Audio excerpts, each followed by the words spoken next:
The Mitch you see now is a completely different person to who I was. I've worked on myself so much to even get to this point. I got kicked out of school at 15, no GCSEs. I was a very uneducated young man. I had an ego bigger than this room. And that's one thing which I've taken so much learnings from. And now I'd like to think I'm a very humble person. Me coming to Dubai was a shake-up, right? I had been working, non-stop for my company for, let's say, 10 years. We'd done pretty well. We're doing okay. And I was kind of like, well, I've either got 40 more years of this, 30 more years of this, or I shake up. My shake-up was getting on a plane, renting out my flat and moving to Dubai. And I think regular shake-ups are a great way of realizing what you actually want to do. Yeah. I'm so broke at the moment. I literally need this job. If you hire me, I will be the hardest worker in this office. And I had no qualms about, laying it all out on the table and saying that. And he basically said, you got a job. If you were on furlough right now and you are sitting at home and sunbathe, you should be embarrassed with yourself. Yeah. You should be embarrassed because there is no, like you said there's no other opportunity in your whole entire life where you're literally getting paid to sit and do nothing. And if you couldn't get the get up and go into that mindset to do something valuable for your life, you are nothing but an idiot. That's just genuinely what it was. When I was running the e-commerce company, I was living with my mum as well. So I was living in my mum's spare room just to try and remove as many outgoings as possible. Because, I was that in this. I moved from my city centre apartment in Manchester, sold my Mercedes, had no car, and moved back in with my mum. I was really about this. So, but that's mad because I'm the same, as you spent a few days with me now, right? I am the tightest person on the planet. Hello and welcome to Behind the Journey. And today I'm speaking to Mitch Clayton, who's the founder of Flowed. And we're talking about all things business. So Mitch, first and foremost, I don't want to try and spoil your intro here or drop something out that you should have in. So do you want to give the audience a kind of a quick spiel about who you are and what you do? Yeah. So first of all, thanks for having me in Dubai. Had a great couple of days, so thanks for the invite. My name's Mitch Clayton. I'm the founder of Flowed, 27 years old. Multi-million-pound marketing agency. We're only 2 years old, and doing quite big things. So looking forward to sharing a little bit more about the journey today. I think the wild thing with you, Mitch, is that I've seen so many of your posts go viral on LinkedIn. We've worked together, and we've been kind of just chilling, just relaxing, and then all of a sudden on Instagram, I got this DM saying Pete, I'm coming to Dubai. So before we go into anything about the business journey, I just want to know straight up, why are you in Dubai? So this is my first time I've ever been to Dubai, which I feel like is crazy just because I see so many people coming here. I've got so many friends out here. And there's so much opportunity in Dubai at the moment. I've been here 3 days. I love the culture. I've probably met more people in 3 days here than I have in 3 months living in Manchester, which is where I originally come from. So interesting to explore business opportunities. Also, just life in general is quite nice here. I've definitely got something to think about when I go back home now. So it's been a nice couple of days, and going back to Manchester tomorrow. Maybe I might stay for a few more days. I think the mad thing with Dubai for me is you sit in the UK, you work really hard. I built my business kind of for 10 years ago now. You sweat it out, you put in the crazy hours, and you realize actually when it comes to weekends or what you want to do, you kind of just fall flat, right? There's nothing else to do. You're in a small city, small town. The moment you step into Dubai, you kind of realize how big the world is. Yeah. And I think that's the thing from kind of watching how you've reacted to certain things in Dubai. For me, it's been the case of you've been kind of there's a lot more out here than Manchester. And that's kind of how I reacted at first. Yeah, I agree. And, I come from a small town called Preston, which isn't even in Manchester. So, Manchester, where I'm originally from, is a whole different world from some of the people who I grew up with. So I think as you grow as a person, and especially my mentality, as I'm always trying to level up. It's a great place. Like I said, I've only been here 3 days, but no, enjoying it. I think I'm Dubai's number one tour guide and also influencer, and people are going to keep coming. But I don't want to talk about too much. I think we've got some really interesting things to discuss about your journey and what you've been through. Having spoke to you a few times now, I think kind of your whole journey of how you got to this point right now, sitting here in Dubai, is pretty amazing. You were a professional football player. Yeah. You've had a business before, you exited that business, and now you're kind of building probably one of the most exciting, email marketing agencies in the UK, especially. So let's rewind, right? Let's go right back to Mitch at school, right? Yeah. Let's go back to those early days. Let's Mitch the football player, right? Yeah. So wherever you want to start that journey from, you crack on and let's go from there. Yeah. So wow.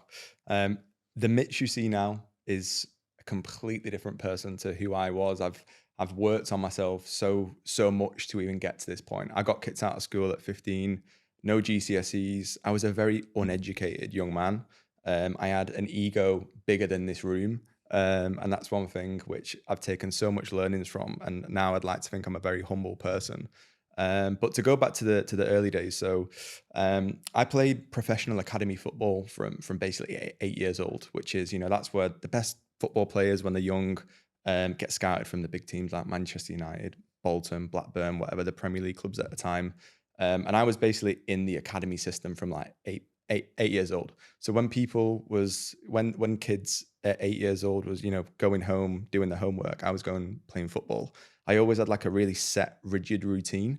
And I was in the academy system from 8 to 16. So basically 8 years of every Tuesday, Thursday, Saturday, Sunday, you've got to go here on this certain time, take your shin pads, take your boots, make sure you're on time. Even like those disciplines that you get taught at such a young age has actually helped me quite a lot now. Because again, like how many 8-year-olds are going to somewhere on a certain time and are taking their equipment with them? It's just those discipline traits, what it taught me from like quite an early age.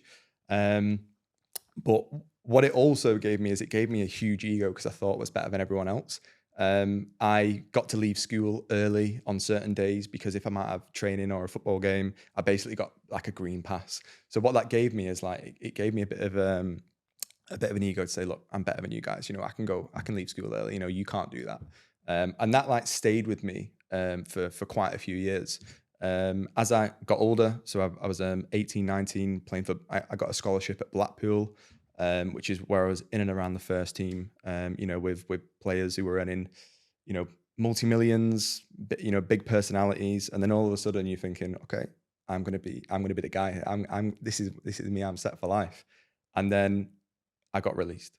I got released when I was 18, 19, and really struggled to make my way back to like it's when you come out of football, it's really difficult to get back in. You can get in just as quickly as you can go out. And that is like, so cliche. You hear those great stories of people like playing for the Sunday league team and a football scout from whoever it is, watch them be like, okay. And then the next day they're playing for a Prem team or something like that.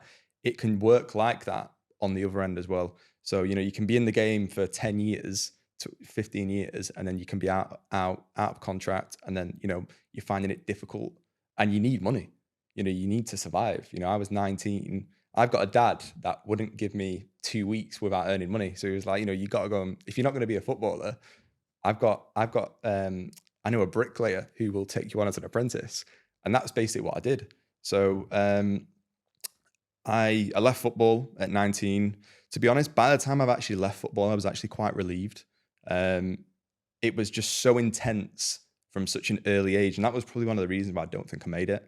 I genuinely believe that when you're a kid playing football, it needs to be relaxed. You need to want to do it for yourself. And because I've been in this like intense academy environment since I could walk, by the time I was coming out again, I was almost like a little bit relieved. I just wanted to go and be a normal guy and just play with my friends. I think the whole footballing system is kind of, especially the academy system is kind of on its arse. I mean, back in the day, one of my first marketing jobs was in football scouting, and the amount of players you see who are really, really talented, have never been seen, or on the flip side, the ones who went through the whole academy system and then got released like on their 18th birthday for no real reason because they didn't quite make it.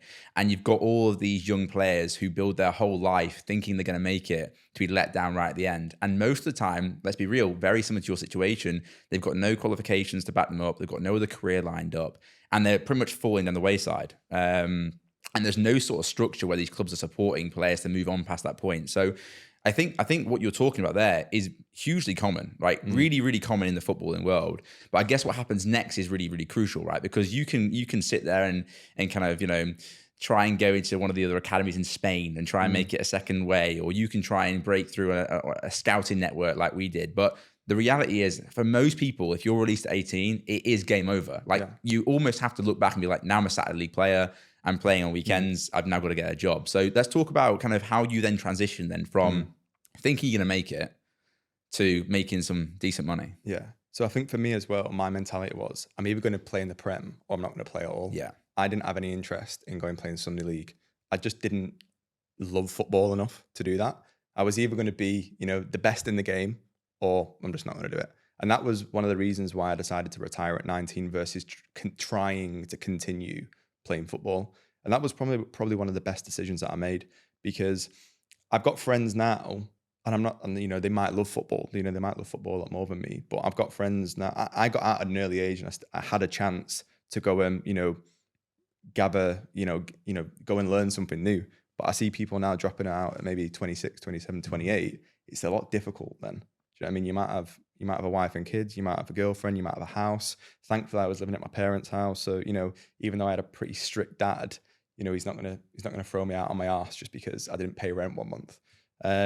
But after leaving football, it was probably one of the most difficult times in life. My mum and dad had just gone through a divorce as well. So the person that basically I spent a lot of time with throughout like my footballing life, who was my dad, he had now gone. So like I was now living with my mum, no footballing career. My dad's gone. And I'm like, still don't really have a job. So I was basically just working whatever I could do. I must have had so many random jobs. I worked in, I was basically like a kind of like just an admin person in like a medical company. I was even a part-time school teacher, not like a school teacher, like what do you call it? An assistant. Assistant, yeah. Yeah. I was a part-time assistant just to make some money. And it was, you just got to do what you got to do to survive sometimes. And I was just really not happy with where my life was going. I had friends that I used to play football with now becoming in the first team and stuff. And you look at yourself thinking, I am such a failure. How can I be here? How can I be a part-time like assistant teacher when some of the people that I used to, share a changing room with are now making, tens, £20,000 a week. And it was a really low moment for me. So I tried basically running away from my fears. I booked a one-way ticket to Ibiza. And I thought, you know what? I'm 19. I don't know what's going to happen. I said to my mum, I've got a bit of news. I'm going to Ibiza next week. And she was like, what? And I was like, yeah, life isn't quite working for me in the UK. So I'm just going to go and see what happens. I took about £500 out of me. Didn't know anyone. Just met a group of people on Facebook, which is probably quite a bit dangerous. Shared like an apartment with like 8 people. And then, just lived for a little bit. Now, this was probably one of the best things that I could ever do, because ever since up to that point, I'd have, when you're a footballer, everyone does everything for you, So I was now in a place where if I wanted to eat today, I had to do it myself. If I wanted to have a nice tidy bedroom or a nice tidy apartment, I've got to do it all myself. And I was in like survival mode, and I think I actually enjoyed it, because for where I was at with my mentality, I'm not going to say I was like suicidal or anything, because I wasn't suicidal, but I just needed such a big shake up in my life. I spent 3 or 4 months in Ibiza, and it just got to a point where it had done what I wanted it to do. I'd hit rock bottom in Ibiza, and now I had motivation to go and sort my life out. I remember I went and I had like €100 in my pocket. I was like, right, I'm gonna go and buy a laptop, sort a CV out. This is when people actually use CVs. By the way, no one does that anymore. But went and bought a laptop, like this absolute banger of a laptop. Wrote a CV out on it, and then literally for the last 2 weeks that I was in Ibiza, I was just applying for jobs back in the UK. The only thing that I was actually really, really good at was I was a really good talker. And it's one thing that ever since I was a kid, I've always been able to wiggle myself out of situations with talking, which is a great trait to have. So I was like, okay, I'm going to go and get a sales job. What does someone do who has no education? They've got no grades, they've got no university, but they're good at talking. You're going to go get a sales job, right? So I applied for those jobs. I somehow managed to blag my way a job at a call center. I basically didn't let the guy go until he said, yes, we'll hire you. And I even said to him in the interview, I was like, look, I'm so broke at the moment. I literally need this job. If you hire me, I will be the hardest worker in this office. And I had no qualms about, laying it all out on the table and saying that.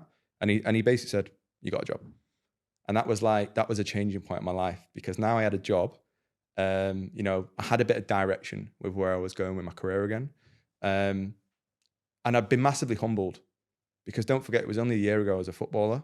So I'm now working in a call center. And no offense to people working in a call center, but it's a little bit different of an environment to, being in a Premier League football environment. And you get talking with your co-workers and they'll be like, oh, where have you come from?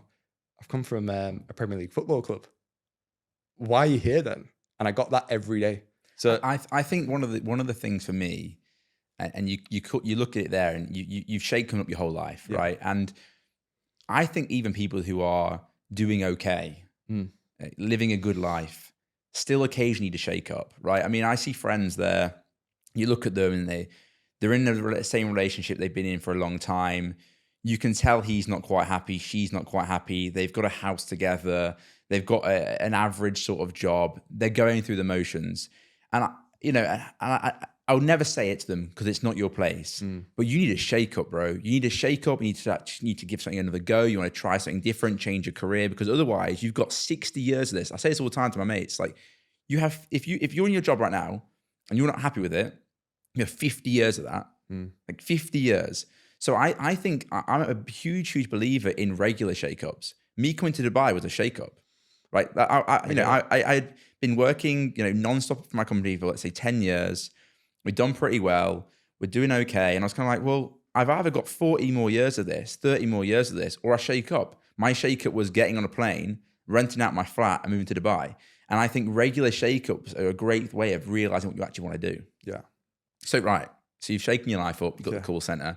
I want to fast forward a little bit kind of a bit quicker here. So you met your current girlfriend at the call center, right? Yeah, at the call center. So what's actually quite mad is she's got such a similar. She was in Ibiza at the same time as me as well. So we was both two people, very similar situations, and then we found ourselves in the same call center, which was like, did I not see you in Ibiza like 2 months ago? What are you doing here anyway? So yeah, anyway, I met my girlfriend, Ashley, who is now my co-founder of Flowed, at the call center. To cut a long story short, I got quite good at sales and then got a move to the city in Manchester, which is our closest city. And then Ash came with me and we was like, okay, let's go and try and better ourselves. At the time I was still young, I was only 21, which in the grand scheme of things is still quite young. So, I had an opportunity to, go and, further my career. And I got a job at quite a corporate business. I'm not going to mention, but it was quite a corporate business. And that was the time when I really realized this corporate world isn't really for me. There was a day where I came into the office. It was a really, really hot day. And normally in the majority of offices that I've been in, if it's a really, really hot day in like August or July, they normally let you wear like shorts or something just to, so you're more comfortable sat behind your desks. And I came in with shorts one day just thinking that this was the norm. By the way, they weren't like sports shorts. They were like trousers, like My shorts. Yeah, like work shorts. Yeah, like, pretty good quality shorts. Yeah. Pretty nice. Like good Zara's, and my boss came over and he was like, why have you got shorts on? And I'm like, well, it's really hot. And I said, I've not got any client meetings today. Am I all right just to wear them today? And he was like, you're going to have to go home. And at that moment, I felt like I was like in school or something where, it just doesn't really make any sense, but this is just the system. And you either do it or, there's going to be consequences. So I went home, changed my shorts. And whilst I was changing my shorts, I thought, I don't like this. This ain't for me. This is not for me. If I want to wear shorts, I'm fucking going to wear my shorts. Do you know what I mean? So at that point, that's where was the moment where it clicked that I need to start doing something else here. I think that night I went on YouTube, and YouTube was really my savior, I'd say. This was maybe like 5-6 years ago from now. This was a time where there was a lot of like guru YouTube creators creating content, kind of like Grant Cardone style things like that, and like mini versions of him. Gary Vee played quite a big impact in me as well. And I think Gary Vee is like a good, if anyone is trying to develop themselves from a personal perspective, I think like old school Gary Vee content is actually quite helpful because it bridges the gap between not too businessy, but something which someone who's just working a normal job can kind of, I think keyword there, old school. Yeah. Yeah, 100%. His content has changed so much recently, and his and I agree because I'm of the same thought process. Kind of the right at the start of his content creation journey, the kind of development about content strategies and understanding kind of how to start a business have been pretty amazing. But it's funny you say that because one of my first companies was a YouTube channel building out how to remove car radios, which was kind of my first stepping stone. So I think a lot of people in our kind of like era, like our generation, YouTube somehow always helped them, whether it was learning a new skill or their first way of distributing content, whatever it may be. So go on, tell us about YouTube. How did it help you? Yeah, so for me, the thing which kind of like was a thing I was interested was drop shipping. So when I was younger, I used to basically help my mum and grandma sell stuff on the market. So, you know, I was like 8, 9, 10 or something. I've been with my mum and grandma Sunday mornings in, you know, some of the worst locations trying to make like £100 for the family or something like that. So it was like, okay, buying and selling products is, you know, something I'm quite good at. How can this be easier done, you know, by doing it online? So I must have researched this for such a long time. And don't forget, I really lack a lot of education at this time. So I left school at 15. So like I needed to put in so much more work than some people that might have gone to university because technically I just wasn't, I'm not saying I wasn't switched on. I've always been switched on, but just from like a structured education perspective, I just needed a bit of work. To cut a long story short, spent a couple of years going back and forth with different, e-commerce companies. Must have created maybe like 10 different e-commerce brands at a time, you know, and like just testing and failing. And then I finally got one which did well-ish.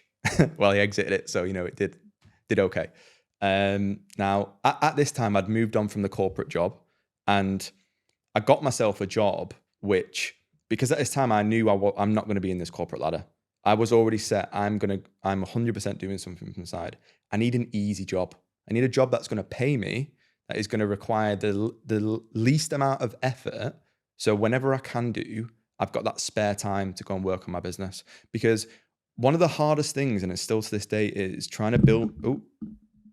One of the hardest things, and still to this day, is trying to build a business while you're working a full-time job. Because the only times that you've got to work is either in the evenings or at night. So when you actually accumulate those hours, they're not a huge amount really. And as well, you're tired as well because you've spent time working. And as well on the weekends, you've got friends that might say, hey, come to this thing. So you've got to be so strict and disciplined with your time. And I went into absolute ghost mode at that point.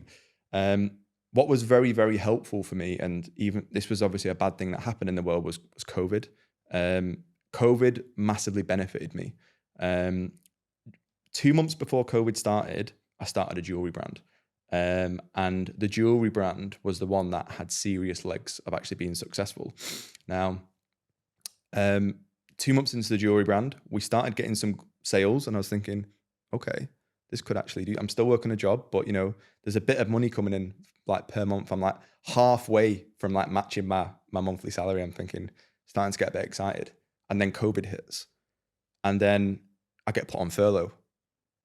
So I was in a situation where I was basically being paid from my current employer to basically run my brand at home. And I thought to myself, this is never, ever going to happen to me ever again. This is my opportunity to change my life forever.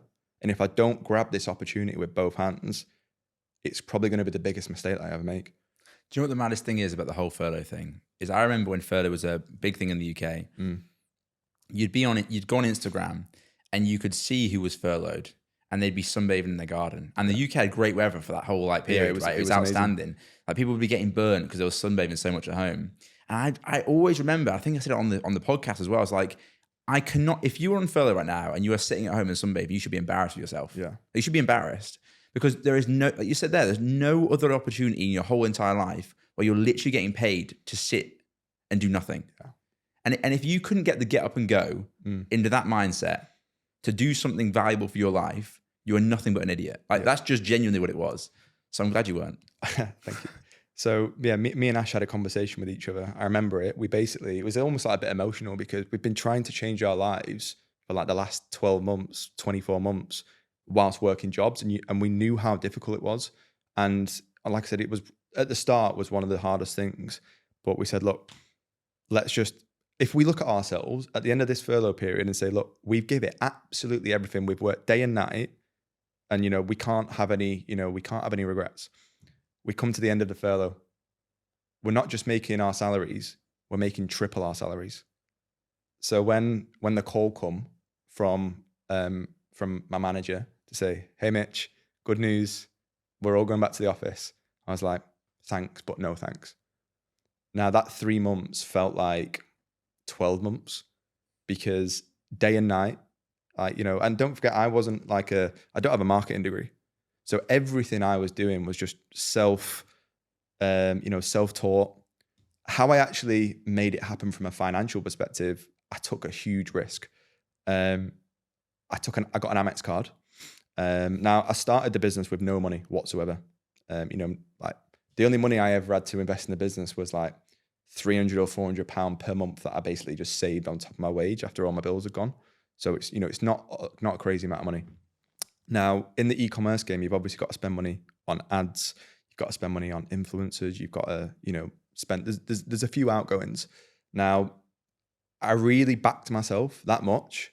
I got an Amex card where you basically get 30 days payment terms. Now I would not recommend this to anyone. And if my son came up to me and said, Dad, this is my plan, I'd be like, don't do it. But because I was that desperate to change my life, I was going to be successful in doing it regardless.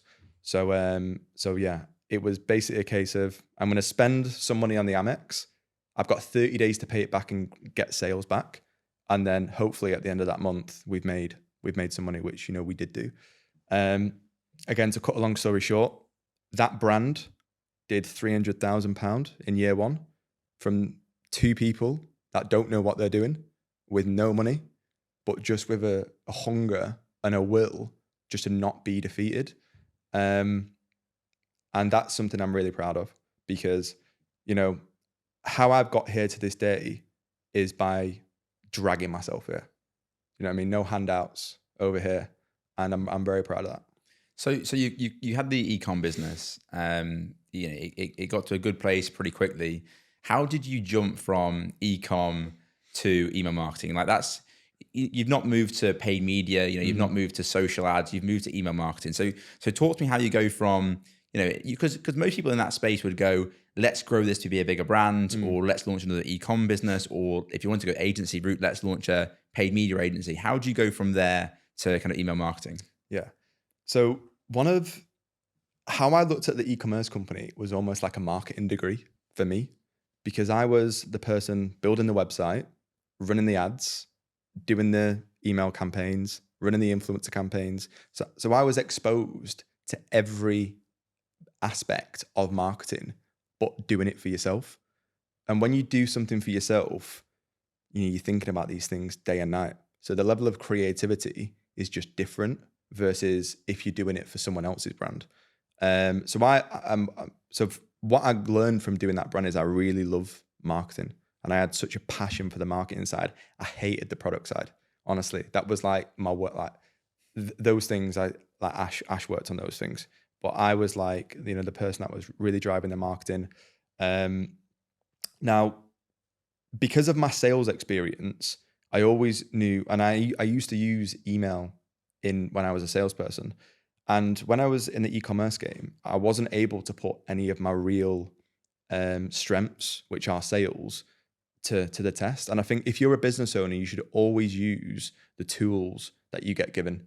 So, realistically, I shouldn't have been successful in that. It was almost like a bit of a fluke. If I wasn't such a madman to be successful, it probably would have failed. But I guess what I'm saying is, if you're a skilled salesperson, maybe don't try and build chairs for a living, because you're not putting your, you're not putting your tools to its best purpose. So, so I eventually sold the e-commerce company. I got made an offer, which was unbelievable because I've been basically living on an American Express card, and I got made an offer, which was, too hard to refuse. And it gave me now just some breathing space to think, okay, what do you want to do now? Financially, you're good. You don't have to worry about paying the bills. You're good. What do you really love? What are you really passionate about? And I'm extremely passionate about sales, about email marketing, about prospecting, and Flowed was born. So you've sold. You sat there with Ash. You're like, cool. Yeah. How soon after the sale did you start Flow? Did you go on holiday? Did you have a chill? Did you relax? Or did you literally just go, right, cool, on board again? Flowed started 3 months before the sale. Okay, cool. So when we knew, we was like there was no there was no holiday period because it wasn't like realistically the brand had only been going a year. So, I hadn't put like 10 years into this thing. I was so motivated. Like I was like that exit there was basically motivation to basically say, look, Mitch, you're actually good. Because at that time you're still debating. Like when you're an entrepreneur, you debate, am I actually good or not? Do people actually think I'm good? Can I actually make money? And that was like that little that was like the little switch which said, go full throttle. You are good. Look what you've just done in 12 months. Imagine, with a bit more, like even more effort. Because for the first 6 months of running the e-com brand, I was working somewhere else. So imagine what it's like if you're like full time. Do you know, you said something really interesting there, where it's like self-doubt is huge in entrepreneurship. I think it's hugely. I think it's massively as well.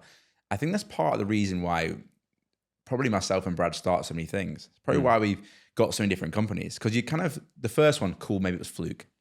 Yeah. Let's see if we can do it again. And you do it again, you're like, let's see if we can do it again. Because it's one of those things that's like, you kind of always trying to prove to yourself you've got it in you, even though you've already proven it to yourself once. Yeah. And let's be real, starting one company is hard enough, right? I think anybody who can make a decent business, anyone who's gone from zero to something with not much help has done pretty well for themselves.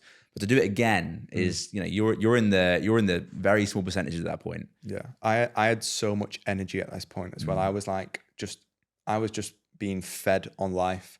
When I was running the e-commerce company, I was living with my mum as well. So I was living in my mum's spare room just to try and remove as many outgoings as possible. Because, I was that in this. I moved from my city centre apartment in Manchester, sold my Mercedes, had no car, and moved back in with my mum. I was like really about this. So, but that's mad, because I'm the same, as you spent a few days with me now, right? I am the tightest person on the planet, like straight up. Literally. Like, if I can go out for a nice meal for 20 quid, like we've got our spot, like I'm going to spend 20 quid rather than going to somewhere that's really, really fancy. And I think a lot of people expect in entrepreneurship, when you've done pretty well, that you're going to start blowing your money in different places. When it comes to things like eating out and entertainment, I don't want to spend too much, because I know how hard it has been to get there. Yeah. I know how hard it is to go from there. And you'll see people on very mediocre salaries, leveraged to the hilt, car on finance, a rent they can't afford, or a house with huge mortgage payments. And they're almost setting themselves in a prison. Yeah. You've restricted your ability to do anything different. You can't shake your life up. If you've built your life to that level with that salary you've got, you can't do what you did. You can't stop your life. It's already at that level. You have to keep earning that salary. So it restricts your ability to change. Yeah. So to get rid of your car, get rid of your flat, to go back to ground zero and start again, you're in a very powerful position, because you can't really lose at that point. Do you know what I would say as well? I remember saying this to Ash. I would rather be working in my mum's spare room than in this city centre apartment, because I was much more happier in that spare room, trust me, because what I was doing, there was a purpose behind it. I wasn't trying to show off to anyone. I was doing it for me. And I say to anyone, and that's where I think if I didn't go through that journey of having a massive ego and being massively humbled, maybe that I wouldn't have been quite okay with that. But because I started life with a huge ego, got humbled. It's massively helped me now, and I'd like to think that I am quite a humble guy now, which I'm quite grateful for. So early days of Flowed, do you miss them for a start? Do you miss the trenches? Because I was speaking. I remember when me and Brad were in our first office. I mean, it was tiny. Yeah, Like it was the size of this carpet. I'm not even joking. And one of the guys who had a little bit bigger agency than us at the time came in and said, "Remember these days, you'll love them." yeah, And now everything's bigger. And I always look back with fond memories like that. That was like the trenches. I mean, it was hard. Don't get me wrong. Like you weren't making much money. You were struggling to get by. But the togetherness was huge. Everyone got on. It was just a really good vibe. Like, do you miss those times? yeah. What I would say is more money, more problems is definitely a real saying. Because it almost is that backwards really. Because when you're at the start, you think, oh, I want more money. I want to run a bigger business. But when you actually do start growing and become a bigger business, your overall, I'm not saying your overall happiness goes down, but you've just got more things to worry about in a way. But yeah, I remember we had a tiny office in Bolton. There's like two or three of us. And one thing I've always wanted to take care of my people. And even though I had no money, every Friday I'd basically get everyone a takeaway just to like say, guys, thanks for all your hard work. And I literally was barely even breaking even. But anything that I could do, even if it's just like getting someone a can of Coke or something, just to show that you care. And to this day now, we do that, but just on a much bigger scale because we can financially afford it. But those are the things that I remember. I remember saying, what do you want from the Bolton kebab shop for lunch? So talk me through Flows. Talk me through the how you created the business, how you've scaled it. You've got obviously offices now in 2 countries. Yeah. Let's talk that from that start point. What's the journey like, and how have you got to where you are? Yeah. So first of all, we're in quite a niche space. So Flowed is a prospecting service that businesses use to help them go and find more businesses to work with. There's not a huge amount of companies that do what we do. We operate in a niche space, and we operate in quite a niche space, and we're very good at what we do. We've built up a really good reputation, which when you're a service-based business like we are, your reputation is really important, as you'll probably know. Now, what's been a key factor for us is our people. My sales ability has massively helped during year one, because if you're running a B2B company and you're the founder, you have to be good at sales, or you have to have someone that's good at sales, because if you're not, you're going to be missing out on so many opportunities of growth. And I remember the first pitch I ever did. So the first ever pitch I did, and I basically closed a deal for like £2,000 a month or something. And it was, one of the best feelings ever. Because before that, when I'd done like B2B sales, it was for other companies. So to do it for yourself, even though it was only a small amount of money, it felt amazing. But I've got this thing about me where I like doing things fast, which is sometimes good and bad. I'm always on the go. I'm always thinking about how can we move forward. How I think my brain just works like that, where it's like, okay, what's next? So it's like, okay, we've got 5 people. How can we grow to 6 people and, do more and do that? So that's kind of been my mentality from start to finish. And I think when I was talking about when I had a job and I only could work on the weekends, that time is so important, and that has stayed with me now. So when I worked a 9 to 5 job, I had 5 hours to work at night. In that 5 hours, I made sure that every minute counted. That's the mentality that I've got now. But I work 60-day weeks, 60, 70-day work. But I work like 60 working hours a week now. So, but that's the mentality. It's like making every single day count. And I'm annoyed at myself if I finish a day and I haven't done something which has, helped the business move forward. And I think that's one of the reasons why we're here, where we are now. So you're in Bolton. Yes. You were then growing the business. At what point did you decide to open the office in Manchester? And then at what point did you want to open the office is it North Macedonia? Yeah. So to talk through that. We actually went a little bit backstep. So we actually decided to get rid of any offices and then go fully remote. One of the reasons for this is because we was growing at quite a fast pace. We couldn't quite find the talent that we could afford to pay for in in Manchester, because don't forget we're a startup.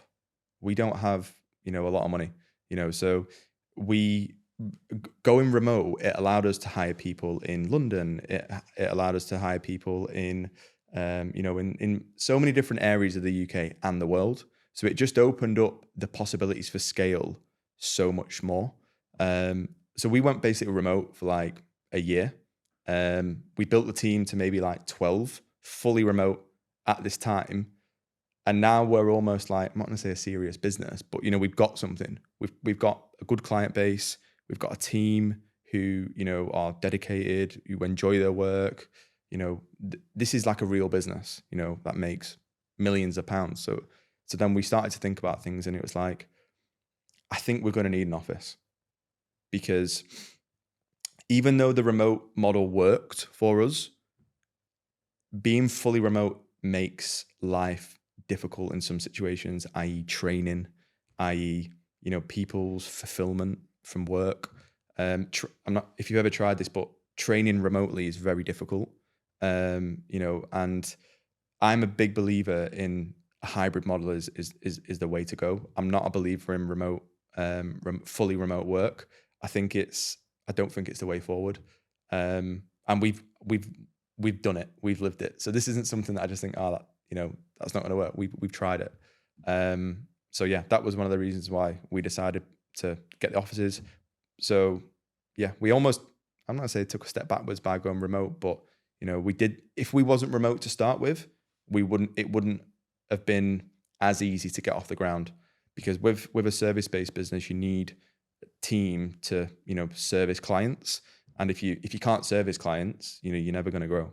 I think, I remember saying on this podcast that I really did not believe in remote working. And I believe that in the physical office space, the culture, the atmosphere that creates the training, and I'm well on record for saying that. As I've developed more and as I've moved here and traveled around a little bit more, I think you're right. I think the blended approach is the way forward. Because I think if you're in a small city or a small town and you're running a company, for you to believe the best person for that job is within a 10-mile radius, True. It's impossible. Yeah. There are 6-7 billion people on this planet, and you believe the best one is a 10-mile radius from your office. Yeah. It's not true. It can't be true. Another thing as well is, why is someone going to go and take a gamble on your 2-person company? They're just not, because that's such a risk. If I contacted someone from, bigger company in Manchester saying, hey, I want you to come and work for me in my my company, I'm going to pay you half of what you're getting now. And it's a much bigger risk than, the company that you're working at now with about 200 people. You're just not going to get very far, are you? So we almost had no options, because we tried to recruit so much locally, but it was just too difficult. And, we had to just look elsewhere, or else we just wouldn't have been able to grow. So let's go onto the kind of why you're doing what you're doing. So I think every entrepreneur's got their own reason for doing what they do. You obviously got a decent business now. Where's next? What's your end point? What's the vision? So Flowed is just coming up to 2.5 years old. We do roughly £2 million in annual revenue. The next goal is 4 million. And then the next goal probably after that is 8 million. And the next goal after that is probably 16 million. I think what we've done in such a short period of time, I think is genuinely quite special.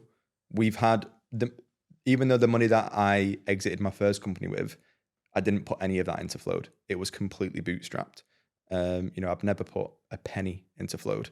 So that gives me a lot of confidence in, what we're doing. There's a lot of organic requirements and needs for what we do. We don't do any paid advertising. And if you look at the, historically successful businesses, they thrive organically, which is what Flow do.